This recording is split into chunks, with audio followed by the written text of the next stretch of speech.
Evet, Saat Farkı'ndan merhabalar. Her hafta farklı ülkelerden, farklı milletlerden konuklarla bölgesel ve küresel gelişmelere dair farklı perspektiflere yer vermeye çalışıyoruz. Bu hafta Afganistan'ı konuşacağız. Bildiğiniz gibi Taliban Afganistan'da yönetimi ele geçirdiği Ağustos 2021'den bu yana kadınların hak ve özgürlüklerini ciddi anlamda kısıtlamaya devam ediyor. Son olarak Aralık sonunda kız öğrencilerin üniversite eğitimi de askıya alındı. Ardından kadınların STK'larda çalışması yasaklandı.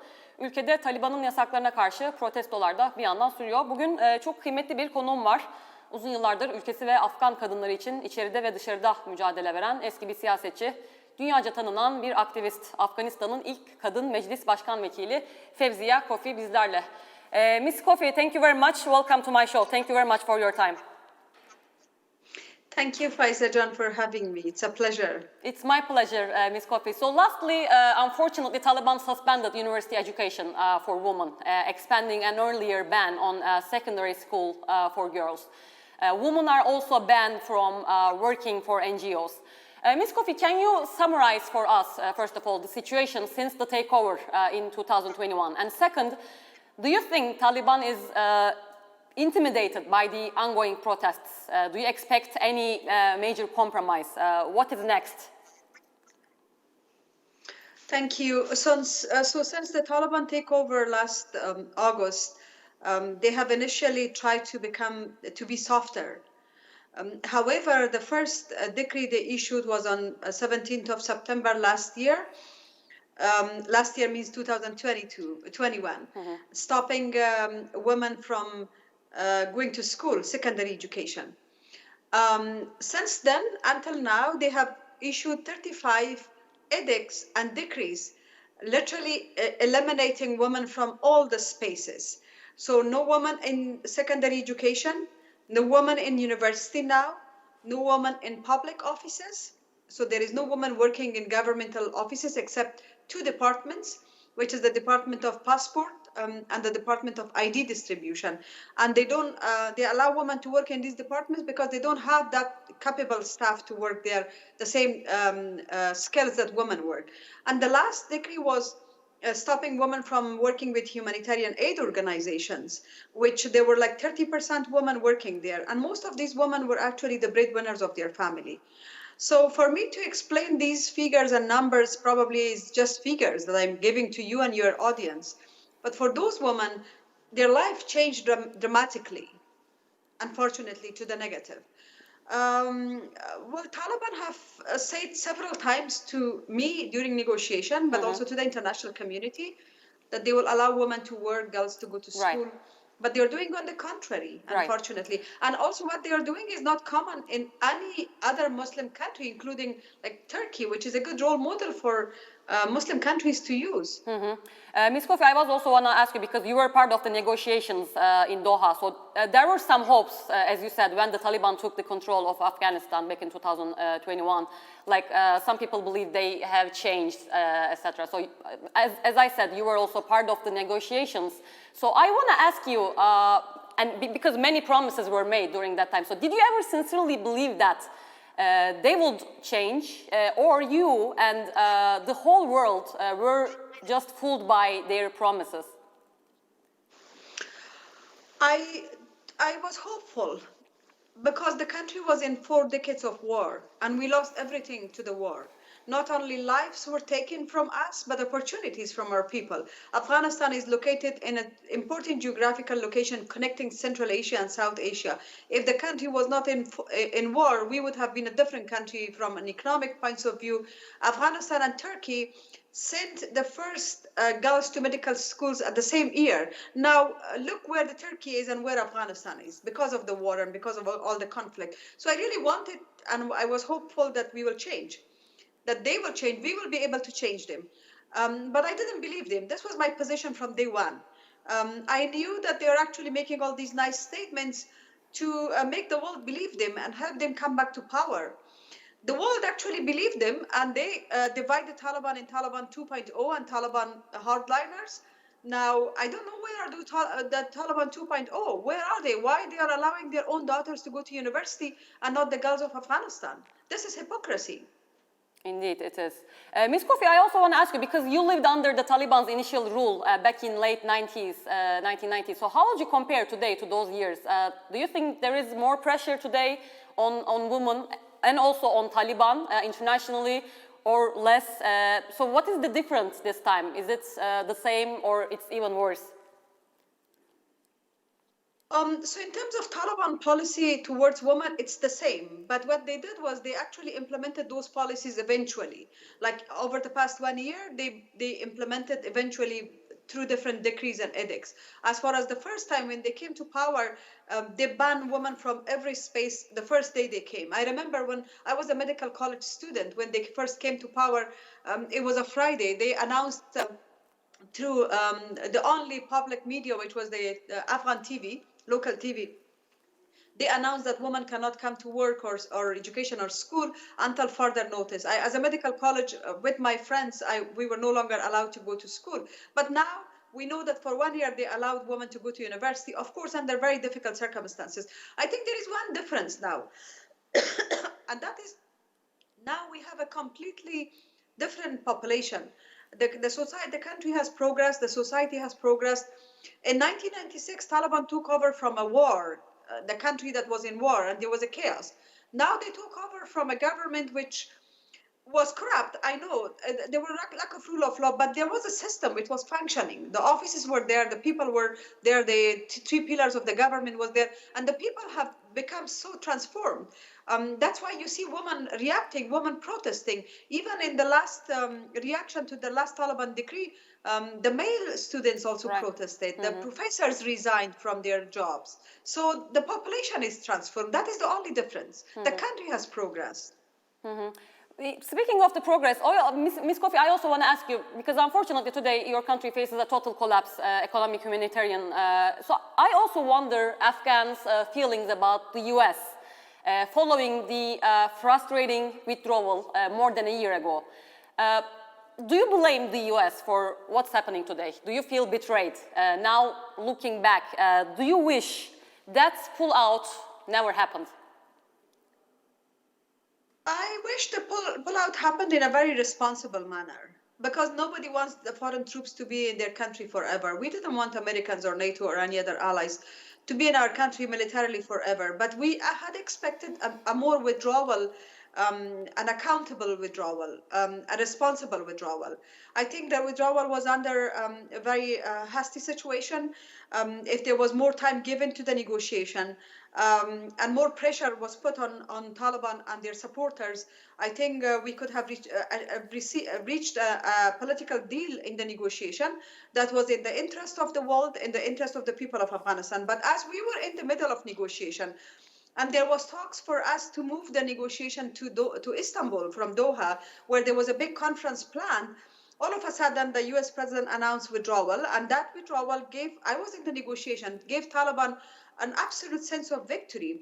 And gradually our security forces became demoralized, and the collapse happened. So the collapse didn't happen in one day. It happened over a period of time when the negotiation with Taliban started from the US side, with no representative of the Afghan government or society or the politicians or the women. And then our people, our security forces, our institutions already felt abandoned.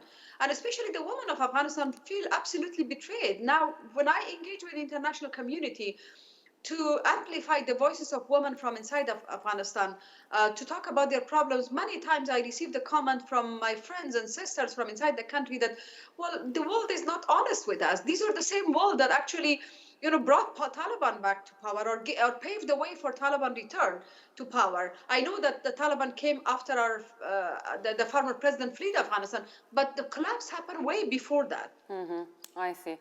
Ms. Koofi, speaking on the role of the international community and dealing with the Taliban, there is no full official recognition yet, but countries, as you know, deal with them on different levels.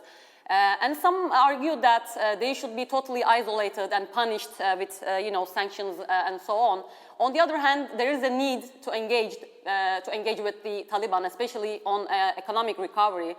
So, what is the fine line here? What is the best solution? How to engage with the Taliban? What is the solution in your opinion?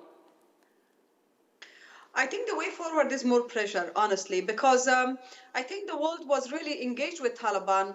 I think from a fighting where the NATO and its allies were fighting with Taliban, all the way they went to become friends with Taliban, and they signed a deal on the 29th of February 2020. They signed a deal with Taliban. So from fighting to friendship was a huge change. I think the people of Afghanistan expect some level of pressure, meaningful pressure, because the Taliban also tell us that the human rights and women's rights is not a strategic priority for the world. So they are talking with us. That's what the Taliban say. They are talking with us. They are sending money. They are sending humanitarian aid. They are sending cash. So they didn't see the pressure. And recently also, Taliban started signing agreements with countries in the region about excavation of our mines and our natural resources.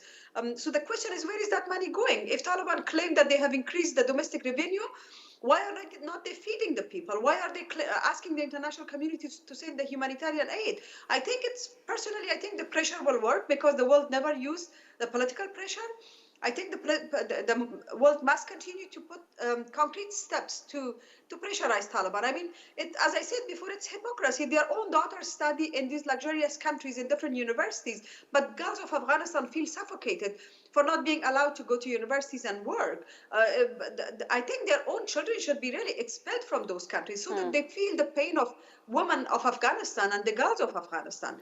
I think there should be a certain level of pressure, especially by Muslim countries and the Muslim leaders, because Taliban obviously are misrepresenting our religion. And I think the Muslim world should not let them do that.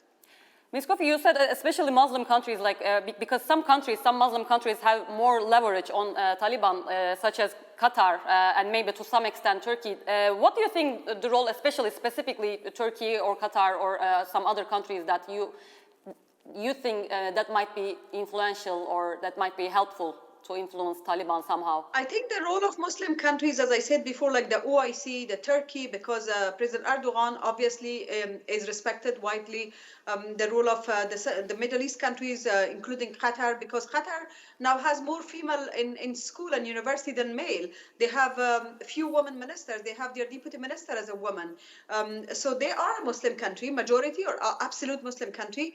I think they could all lever over Taliban and pressurize them for not letting our girls to access their fundamental Islamic rights. We're not even talking about human rights, because if we talk about human rights, Taliban always think human rights is a very segregated principle of Western concept. We're talking about the fundamental Islamic rights, which is the rights to education, and Taliban are depriving our girls from that. Depriving women from economic access, where our Prophet, peace be upon him, his wife was a businesswoman.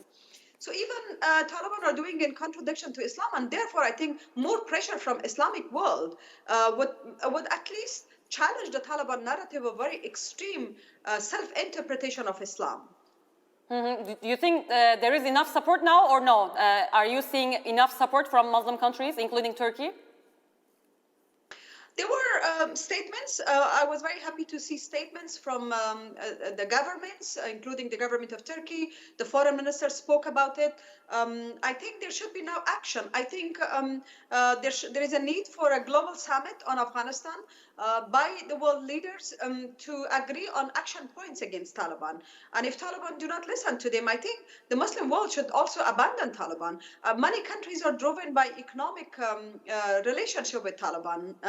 I think they should, countries, especially in the region, our neighboring countries, they should know that what's happening in Afghanistan could sooner or later reach their own borders. So before that happens, I think there should be an action points agreed by OIC member state, by Turkey, by Qatar, by other Muslim majority country, and that should be communicated to Taliban. If Taliban still do not listen, I think there should be practical steps to further isolate and even think about an alternative. Do you have any? What is the alternative, Ms. Koofi? Is there any?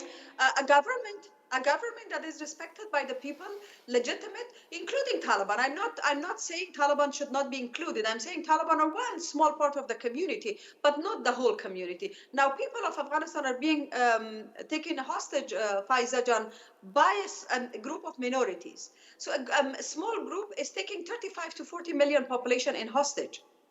Mm-hmm. So they're not fully representing the whole society, obviously, you say. No, they are not representing Yep. the diversity of Afghanistan. There is no woman in their government. There is no woman, in fact, active in any sphere. Ethnic groups are not represented. They don't have legitimacy and support of people. They are just ruling by force and by pressure. Ms. Koofi, I also want to ask you, I wonder one point, because you have been living in the West, in London. Are you having a hard time convincing people, the Westerners especially, that Taliban are misrepresenting Islam? I really wonder your observations and your challenges, if you have any. You know, I left Afghanistan after Taliban took over. I wanted to really live in Afghanistan. I didn't want to leave my country. I was attacked and I was injured. Even when I was injured, I didn't want to leave my country, even the time that my security was at risk. But my personal security was at risk and I continued to stay. But when you see that your country is ruled by a group that is actually training people on committing suicide bombing, obviously you don't want to live in such a country, right? So I left after Taliban took over. And unfortunately, Taliban are creating a lot of Islamophobia because many people in the West think that they are actually a version of Islam, which by no means they are, by no means. And that is my point. I mean, I as a Muslim woman live in a Muslim family. I had the right to go to school. Obviously, my father had different view, but eventually he was convinced. Now, there are these people who have a conservative view in our societies. I think even you have those people in West, right? You have those conservative ideological individuals in West who have a very extreme way of their own religion, whatever religion it is. We should not regard them as representative of their religion. I think Islam is about peace, about lights, about acceptance, about coexistence. And unfortunately, what Taliban does is create more Islamophobia. And that's why I think the responsibility of the global leaders, especially the world leaders of Muslim leaders, is much more than others, because we should not allow Taliban create Islamophobia. Ms. Koofi, we have only 1 minute left, but I also wonder your opinion about, because you know there have been protests all over in Iran too, following Mahsa Amini's death. How do you relate your country's situation to Iran, and do you think there is a kind of movement now in the region, and women are now seriously challenging the regimes, and this will continue, or this will suppress again somehow, you think? Well, in Afghanistan, women have been protesting the first day Taliban came. So, of course, the context of the two countries between Afghanistan and Iran is different, although we support the women protest in Iran. And the women in Afghanistan are also inspired by them. And we hope that men in Afghanistan will also join and support women. But we must remember that these are the two different contexts. Afghanistan is a very difficult situation where people are suffering from economic needs, etc. But we are hoping that the new chapter of our history in our region will be written by women, and that's what women of Afghanistan have been doing, a woman-centric kind of revolution, although small in number, but that's not what matters. What matters is challenging these extreme violent regimes, you know. So you're hopeful, Ms. Koofi? I am very hopeful that people of Afghanistan continued resistance with whatever means they have will result in further marginalization of Taliban and hopefully a change. But that must be supported by international community, because without support of people like your president and other Muslim leaders and other world leaders, change will not happen. Hopefully. Thank you very much, Ms. Koofi, for your time, and wish all the best for you and for your country. Thank you. Thank you. It was a pleasure. Thank you. It's my pleasure. Evet, Saat Farkı'nı bu hafta da böylelikle noktalamış olduk. Afganistan'dan kıymetli bir konuğum vardı. Londra'dan bağlandı. Afganistan'ın ilk kadın meclis başkan vekili Fawzia Koofi bizlerleydi. Kendisiyle ülkesindeki kadınların özellikle durumunu, Taliban'ın tekrar göreve gelmesi sonrası artan baskıyı konuştuk. Önümüzdeki hafta tekrar görüşmek dileğiyle. Hoşça kalın.